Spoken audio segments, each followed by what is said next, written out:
Safe الدین کو معلوم ہی نہ ہو سکا کہ اس کے دائیں اور بائیں سے 2-3 میل دور اس فوج کا حصہ گزرتا جا رہا ہے جسے وہ بے خبری میں تباہ کرنے آیا تھا۔ صبح طلوع ہوئی، متحدہ افواج بری طرح بکھری ہوئی تھی، رسد اڑ گئی، بعض گھوڑوں نے منہ زور ہو کر سپاہیوں کو کچل ڈالا تھا۔ افواج کو عجلت سے منظم کیا گیا۔ آدھے سے زیادہ دن اسی میں گزر گیا۔ سیف الدین نے تینوں افواج کے سالاروں کو حکم دیا کہ چونکہ سلطان ایوبی بے خبر ہیں اس لیے سامنے سے کھلا حملہ کر دیا جائے۔ دن کے پچھلے پہر حملہ کیا گیا۔ دائیں بائیں چٹانیں اور سرسبز ٹیلے تھے، ان سے حملہ آوروں پر تیروں کا می برسنے لگا۔ سامنے سے آگ کے گولے آنے لگے، آتش گیر مادے کی ہانڈیاں گرتی اور پھٹتی تھیں، سیال مادہ بکھر جاتا۔ اس پر جب منجنیقوں کر پھینکے ہوئے آگ کے گولے گرتے تھے تو زمین مہیب شعلے اگلتی تھی۔ حملہ رک گیا۔ سیف الدین نے افواج کو پیچھے ہٹا لیا اور حملے کی ترتیب اور سکیم بدل دی، مگر اس کی افواج پیچھے ہٹیں تو عقب سے ان پر ایسا شدید اور تیز حملہ ہوا کہ افواج کا شیرازہ بکھر گیا۔ یہ حملہ سلطان ایوبی کے اپنے مخصوص سٹائل کا تھا۔ حملہ آوروں کی تعداد تھوڑی تھی، گھوڑے سرپٹ دوڑتے آئے، سواروں کی برچیاں اور تلواریں چلیں اور وہ غائب ہو گئے۔ ایسے ہی حملے پہلوؤں پر ہوئے۔ سیف الدین کی مرکزی کمان ختم ہو گئی، رات آئی، حملے رات کو بھی جاری رہے۔ سیف الدین اور پیچھے ہٹا تو اس پر تیروں کی بوچھاڑیں آنے لگی۔ سلطان ایوبی کے چھاپا مار رات بھر سرگرم رہے۔ صبح ابھی دھندلی تھی جب سلطان ایوبی نے ایک چٹان پر چڑھ کر میدان جنگ کی کیفیت دیکھی۔ ان کے سامنے اب جنگ کا آخری مرحلہ تھا۔ انہوں نے قاصد کو اپنے ریزرو دستوں کے کمانڈر کی طرف دوڑا دیا۔ تھوڑی ہی دیر میں سرپٹ دوڑتے گھوڑوں نے زمین ہلا دی، پیادہ دستے دائیں اور بائیں سے نکلے، اللہ اکبر کے نعروں سے آسمان پھٹنے لگا۔ سیف الدین کی افواج اس قابل نہیں رہی تھی کہ اس حملے کی تاب لا سکتی۔ گھیرا بھی تھا اور گھیرا مکمل تھا۔ سامنے سے شدید حملہ آ گیا۔ سیف الدین کی افواج کا جذبہ تو ختم ہی ہو چکا تھا، خود سیف الدین دل چھوڑ بیٹھا۔ وہ دیکھ رہا تھا کہ کمان اس کے ہاتھ سے نکل گئی ہے اور افواج لڑنے کے قابل نہیں رہی۔ سوار زخمی سپاہیوں کو روند رہے تھے۔ آخر انہوں نے فردن فردن ہتھیار ڈالنے شروع کر دیے۔ سلطان ایوبی کی وہ فوج جو سیف الدین کے عقب میں تھی آگے آ رہی تھی۔ دائیں بائیں سے چھاپا مار ہلے پہ ہلہ بول رہے تھے۔ سیف الدین کی افواج شکنجے میں پس گئی۔ سیف الدین کے مرکز تک پہنچے تو وہاں شراب کی سراہیوں کے سوا کچھ بھی نہیں تھا۔ وہاں سے جو قیدی پکڑے گئے انہوں نے بتایا کہ ان کا سالار اعلیٰ آخری بار ایک چٹان کی اوٹ میں دیکھا گیا تھا، پھر نظر نہیں آیا۔ اسے سلطان ایوبی کے حکم سے بہت تلاش کیا گیا مگر وہ کہیں بھی نظر نہ آیا۔ وہ نکل گیا تھا۔ اپنی افواج کو سلطان ایوبی کے رحم و کرم پر چھوڑ کر وہ بھاگ چکا تھا۔ رات ایک خیمے میں جو ترکمان کے سبززار میں خاص طور پر نصب کیا گیا تھا، فاضی اپنے بھائی کے لاش کے پاس بیٹھی تھی۔ میں نے خون کی ندی پار کر لی ہے جس پر کوئی پل نہیں ہوتا۔ حارث، میں نے تمہارا فرض ادا کر دیا ہے۔ سلطان ایوبی اس خیمے میں داخل ہوئے تو فاضی نے پوچھا، سلطان کیا خبر ہے؟ میرے بھائی کا خون رائیگاں تو نہیں گیا؟ اللہ نے دشمن کو شکست دی ہے، تم فاتح ہو میری عزیز بچی۔ اور سلطان ایوبی کی آواز رقت میں دب گئی، ان کے آنسو بہ نکلے۔ ترکمان کا معرکہ ختم ہو چکا تھا، یا سلطان صلاح الدین ایوبی کے کم از کم ان نائب سالاروں اور کمانڈروں کی نگاہ میں یہ معرکہ ختم ہو چکا تھا جنہوں نے الملک الصالح سیف الدین اور گمگشتگین کی متحدہ افواج کو ان کی توقعات کے خلاف بے ترتیب اور بزدلانہ پسپائی پر مجبور کر دیا تھا۔ سلطان ایوبی کے فاتح کمانڈروں کے سامنے دشمن کی لاشیں پڑی تھیں، زخمی تڑپ رہے تھے، منہ زور گھوڑے اور زخمی گھوڑے اونٹ زخمیوں اور لاشوں کو کچل رہے تھے۔ دشمن کے جو سپاہی بھاگ نہیں سکے تھے وہ ہتھیار پھینک کر الگ جمع ہوتے جا رہے تھے۔ بے انداز تلواریں، ڈھالیں، برچیاں، کمانیں، تیروں سے بھرے ہوئے ترکش، خیمے، فوجیوں کا ذاتی سامان جس میں نقدی اور قیمتی اشیاء بھی تھیں، دور دور تک بکھری ہوئی تھیں۔ سلطان صلاح الدین ایوبی اس مقام پر کھڑے تھے جو ان کے دشمن اتحادیوں کے سپریم کمانڈر سیف الدین غازی کا ہیڈ کوارٹر اور اس کی رہائش گاہ تھی۔ جیسا کہ ہم نے پہلے بیان کیا ہے کہ سیف الدین اپنی افواج کو بکھرتا اور سلطان ایوبی کی فوج کو یقینی فتح کی طرف بڑھتا دیکھ کر کسی کو بتائے بغیر بھاگ گیا تھا۔ اس کا فرار خفیہ تھا اور شرمناک بھی۔ اس کے ساتھ اس کے حرم کی منتخب لڑکیاں تھیں، ناچنے گانے والیاں اور ان کے سازندے تھے۔ سونے کے سکوں اور دیگر نقدی کی بوریاں بھری ہوئی تھیں۔ یہ رقم افواج کی تنخواہ تھی اور سلطان ایوبی کے آدمیوں کو خریدنے کے لیے بھی استعمال ہوتی تھی۔ سیف الدین کی یہ رہائش گاہ دلکش کپڑوں کے خیموں، قناتوں اور شامیانوں سے بنی تھی۔ یہ کپڑے کی دیواروں اور چھتوں کا محل تھا۔ اس دور کے جنگجو حکمران ایسے محل اور تمام تر آسائشیں اور عشرت کا سامان ساتھ رکھتے تھے۔ سیف الدین بھی انہی حکمرانوں میں سے تھا۔ اس نے شراب کی سراہیاں اور رنگا رنگ پیالے اور مٹکے بھی ساتھ رکھے ہوئے تھے۔ سلطان ایوبی کپڑوں کے اس دل فریب محل کو دیکھ رہے تھے۔ ان کی نظر پلنگ پر پڑی، وہاں تلوار پڑی تھی۔ سیف الدین ایسا بوکھلا کر بھاگا تھا کہ تلوار ساتھ لے جانا بھول گیا تھا۔ سلطان ایوبی نے تلوار اٹھائی، نیام سے نکالی، تلوار چمک رہی تھی۔ سلطان ایوبی اس تلوار کو دیکھتے رہے۔ اپنے ساتھ کھڑے 2 سالاروں کی طرف دیکھ کر انہوں نے کہا، مسلمان کی تلوار پر جب عورت اور شراب کا سایہ پڑ جاتا ہے تو یہ لوہے کا بیکار ٹکڑا بن جاتی ہے۔ اس تلوار کو فلسطین فتح کرنا تھا، مگر صلیب نے اسے اپنے گناہوں میں ڈبو کر اپنی طرح لکڑی کا ڈنڈا بنا ڈالا ہے۔ جو تلوار شراب سے بھیگ جائے وہ لہو کے رنگ سے محروم رہتی ہے۔ اس سے ملحق ایک وسیع اور خوشنما خیمے میں جوان، حسین اور نیم اریاں لڑکیاں ڈری سہمی ہوئی بیٹھی تھیں۔ انہیں اپنا انجام کچھ اور نظر آ رہا تھا۔ فاتح فوج کے قبضے میں آ کر وہ جانتی تھیں کہ ان کے ساتھ کیا سلوک ہوگا۔ ایسی دلکش لڑکیوں کو دیکھ کر کون درندہ نہیں بن جاتا، لیکن انہیں جب سلطان ایوبی کا یہ حکم سنایا گیا کہ وہ آزاد ہیں اور وہ جہاں جانا چاہیں بتا دیں تاکہ وہاں تک انہیں حفاظت اور عزت سے بھیجا جا سکے، تو وہ اور زیادہ خوفزدہ ہو گئیں۔ انہیں اپنی حفاظت میں لے لیا گیا۔ سلطان ایوبی میدان جنگ میں عورت کے وجود کو برداشت نہیں کیا کرتے تھے۔ ان لڑکیوں سے پوچھا گیا کہ ان کی تعداد کتنی تھی تو انہوں نے بتا دیا کہ ان میں سے 2 لاپتہ ہیں۔ ان کے متعلق بھی یہ بتایا گیا کہ وہ مسلمان نہیں تھیں اور وہی 2 سیف الدین پر چھائی رہتی تھیں۔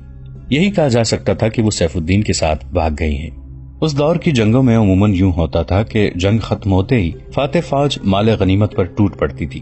زیادہ تر فوجی شکست خوردہ فوج کے اعلیٰ کمانڈر کی رہائش کا یعنی مرکز پر دھاوا بولتے تھے، کیونکہ وہاں خزانہ، شراب اور عورتیں ہوتی تھی۔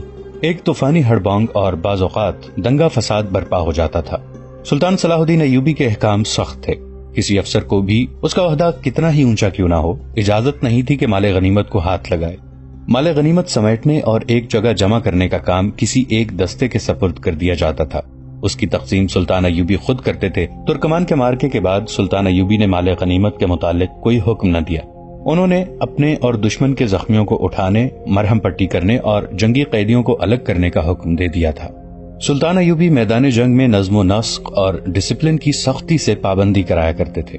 اس مارکے میں دشمن بے ترتیبی سے بھاگا تھا۔ سلطان ایوبی کے بعض دستوں نے تعاقب بھی کیا تھا، لیکن ان کی ٹریننگ ایسی تھی کہ تعاقب میں بھی دستے اور جیش ترتیب میں اور ایک دوسرے کے ساتھ رابطے میں رہتے تھے۔ سلطان ایوبی نے تعاقب نہ کیا اور دائیں بائیں پہلو کو اسی طرح تیار رکھا تھا جس طرح جنگ سے پہلے تھے۔ حملے میں انہوں نے دوسرے دستے، چھاپا مار اور ریزرو کی کچھ نفری استعمال کی تھی۔ مارکا ختم ہونے کے بعد بھی انہوں نے پہلوؤں کے دستوں کو سمیٹا نہیں تھا۔ اس کے علاوہ انہوں نے اپنے محفوظہ یعنی اسٹرائک فورس کو فوراً واپس بلا کر اسے اپنی کمان میں لے لیا تھا۔ دشمن کے ساز و سامان اور جانوروں کے متعلق کیا حکم ہے؟ ایک سالار نے سلطان ایوبی سے پوچھا اور کہا، لڑائی ہمارے حق میں ختم ہو چکی ہے۔ میں ابھی اس خوش فہمی میں مبتلا نہیں ہوا۔ سلطان ایوبی نے کہا، لڑائی ابھی ختم نہیں ہوئی، میرے سبق اتنی جلدی بھول نہ جایا کرو۔ ہم نے دشمن کی مرکزیت اور جمعیت کو بکھیرا ہے۔ کیا ہمارے کسی دستے نے اس کے پہلوؤں پر حملہ کیا تھا؟ نہیں کیا تھا۔ مجھے شک ہے کہ اس کے دونوں نہیں تو ایک پہلو محفوظ ہے۔ وہ آخر 3 فوجیں تھیں، ان کے سالار ایمان فروش ہو سکتے ہیں، ایسے اناڑی نہیں ہو سکتے کہ ان کے جو دستے لڑائی میں شامل نہیں ہوئے انہیں وہ جوابی حملے کے لیے استعمال نہ کریں۔ ہو سکتا ہے ان کا محفوظہ بھی محفوظ اور تیار ہو۔ ان کی مرکزی کمان ختم ہو چکی ہے سلطان محترم، سالار نے کہا۔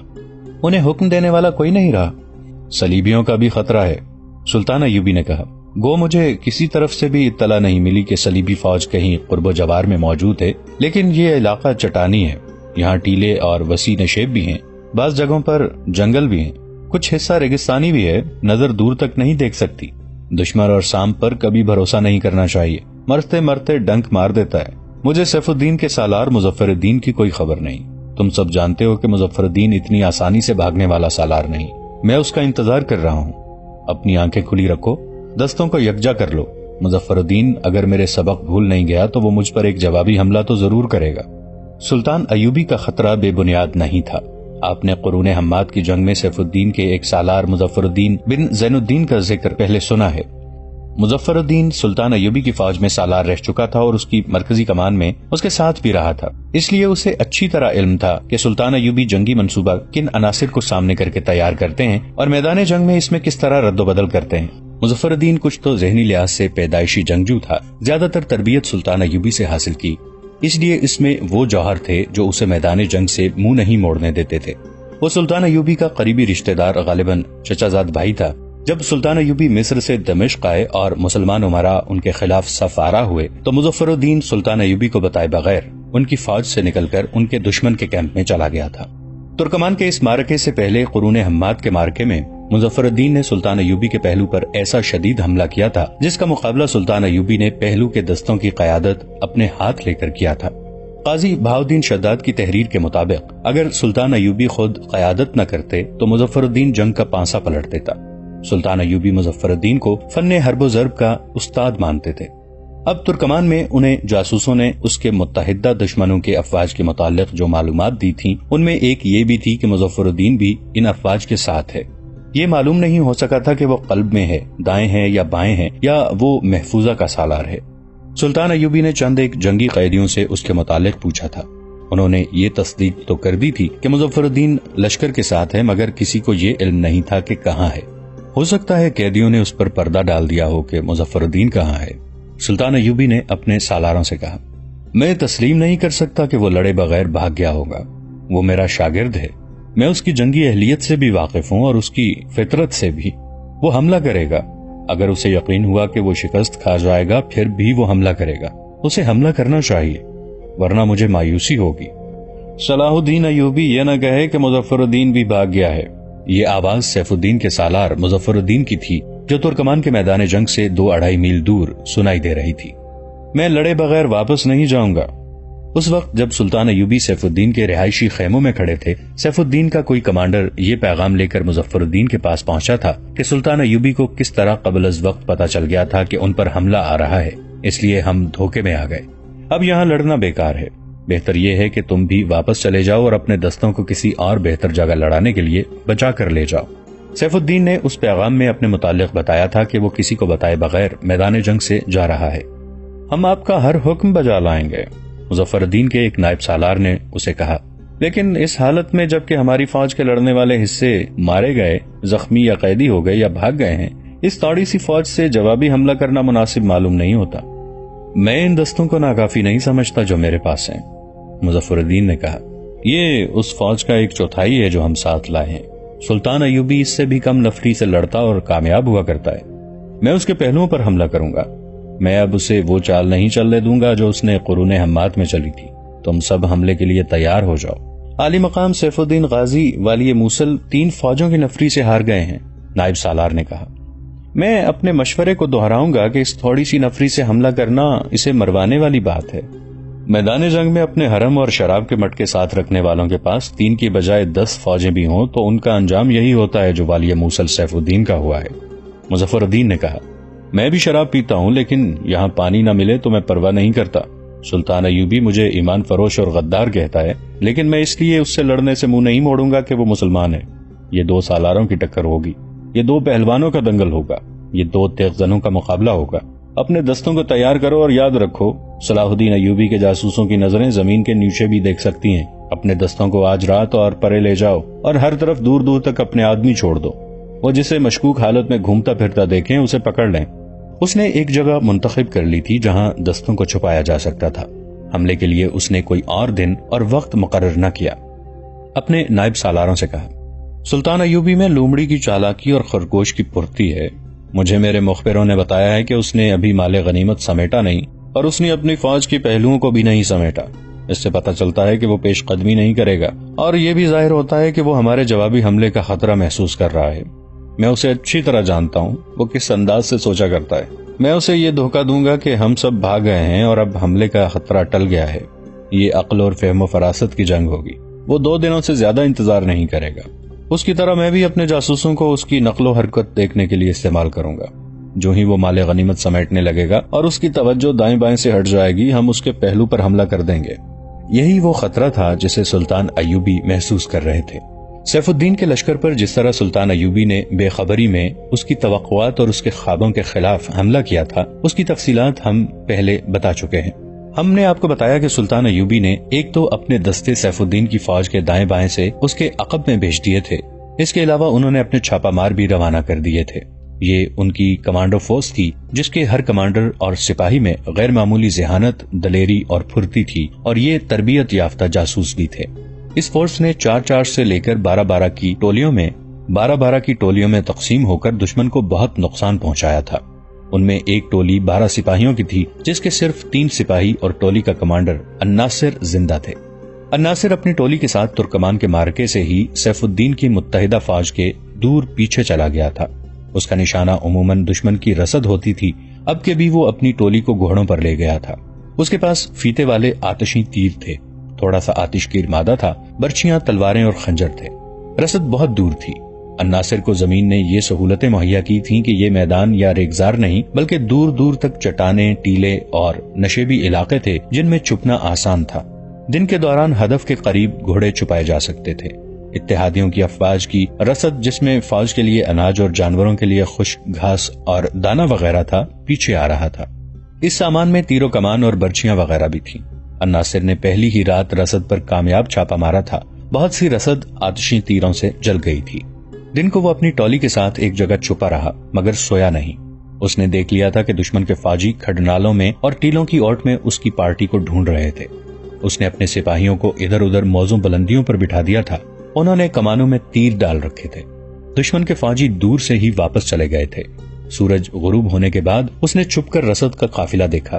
قافلے نے پڑاؤ ڈال دیا تھا مگر اس رات شب خون آسان نظر نہیں آ رہا تھا۔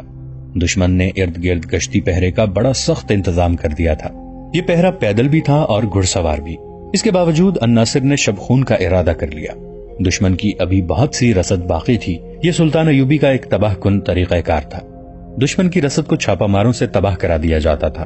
اس کے لیے انہوں نے ایسے فوجی تیار کر رکھے تھے جو جذبے کے لحاظ سے جنونی اور خپتی تھے۔ ان کی دلیری غیر معمولی اور ذہانت اوسط درجہ سپاہیوں سے خاصی زیادہ تھی۔ ان جانبازوں کی دیانتداری کا یہ عالم تھا کہ اتنی دور جا کر بھی جہاں انہیں دیکھنے والا کوئی نہیں ہوتا تھا، وہ فرش شناسی کا جانبازانہ مظاہرہ کرتے تھے۔ الناصر نے رات کو گھوڑے وہیں بندے رہنے دیے جہاں دن کو چھپائے تھے۔ اپنی پارٹی کو پیدل لے گیا۔ ایک جگہ سے وہ دشمن کی رسد کے پڑاؤ میں داخل ہو گیا۔ اس نے سامان کے انباروں پر آتش گیر مادہ چھڑک کر آگ لگا دی۔ اپنی ٹولی کو بکھیر دیا۔ سپاہیوں نے شعلوں کی روشنی میں بھاگتے دوڑتے سپاہیوں کو تیروں کا نشانہ بنانا شروع کر دیا۔ دشمن کے فوجی انہیں تلاش کرنے لگے۔ چھاپا مار کب تک چھپ سکتے تھے؟ ایک ایک کر کے پکڑے اور مارے گئے۔ ان میں سے وہی 3 زندہ رہے جو الناصر کے ساتھ تھے۔ انہوں نے بہت تباہی مچائی تھی۔ رسد کے ساتھ جو پہرے دار اور دیگر لوگ تھے انہوں نے ان سب کو گھیرے میں لینے کی کوشش کی تھی۔ الناصر نے اپنے 3 ساتھیوں کو الگ نہ ہونے دیا۔ وہ شعلوں سے دور ہٹ کر اندھیرے میں گھوڑا گاڑیوں اور خیموں کی اوٹ میں چھپتے، اپنے قریب سے گزرتے سپاہیوں سے بچتے اور کسی اور ہی سمت کو نکل گئے۔ الناصر نے آسمان کی طرف دیکھا۔ اسے کوئی ستارہ نظر نہ آیا۔ چھاپا ماروں کو ستاروں سے سمت معلوم کرنے کی ٹریننگ دی جاتی تھی مگر اس رات آسمان گرد و غبار کی طرح کے بادلوں میں چھپا ہوا تھا۔ الناصر رسد کے پڑاؤ سے دور نکل گیا۔ اسے دشمن کی جلتی ہوئی رسد اور ساز و سامان کے شعلوں کی سرخی دکھائی دے رہی تھی۔ اسے معلوم نہیں تھا کہ اس کے باقی 9 سپاہی زندہ ہیں یا شہید ہو چکے ہیں۔ اس نے دل ہی دل میں ان کی سلامتی کے لیے دعا کی اور اپنے 3 ساتھیوں کو ساتھ لیے اندازے کے مطابق اس طرف چل پڑا جہاں اس کی ٹولی کے گھوڑے بندھے ہوئے تھے۔ وہ رات بھر چلتا رہا۔ دشمن کی رسد کے شعلے نظروں سے اوجھل ہو گئے۔ فضا میں شعلوں کی جو سرخی نظر آ رہی تھی وہ بھی غائب ہو گئی۔ اگر یہ سرخی نظر آتی رہتی تو وہ اپنے ٹھکانے تک پہنچ سکتا تھا۔ یہ بھی نہ رہی اور وہ اندھا دھند چلتا گیا۔ زمین کے خد و خال بدل گئے تھے۔ درخت تو کوئی تھا ہی نہیں۔ اس نے پاؤں تلے سخت زمین کی بجائے ریت محسوس کی۔ ٹیلے اور چٹانیں بھی نہیں تھی۔ ریت نے اس کے اور اس کے ساتھیوں کے پاؤں وزنی کر دیے۔ پانی اور کھانے کی اشیاء گھوڑوں کے ساتھ تھیلوں میں بندھی تھی اور گھوڑے نہ جانے کہاں تھے۔ اس نے پیاس محسوس کی۔ وہ بہت تھک گیا تھا۔ اس کے 3 ساتھی بھی پیاس کی شکایت کر چکے تھے۔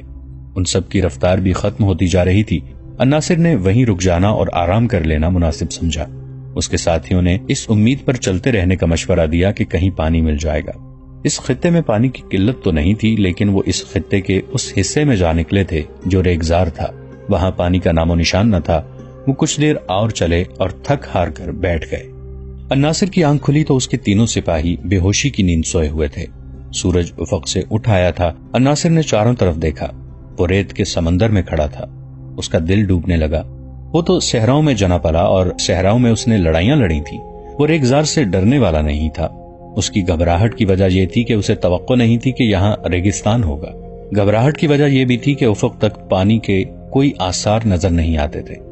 پیاس سے وہ حلق میں جلن اور چبھن محسوس کر رہا تھا۔ دوستو، آج کے لیے اتنا ہی۔ اسی کہانی کی اگلی قسط کے ساتھ بہت جلد حاضر ہوں گے۔ نیچے کامنٹ سیکشن میں اپنی رائے کا اظہار ضرور کیجیے گا۔ ہمارے اس چینل کو سبسکرائب کر کے نیچے موجود بیل آئیکن کو بھی ضرور کلک کیجیے گا۔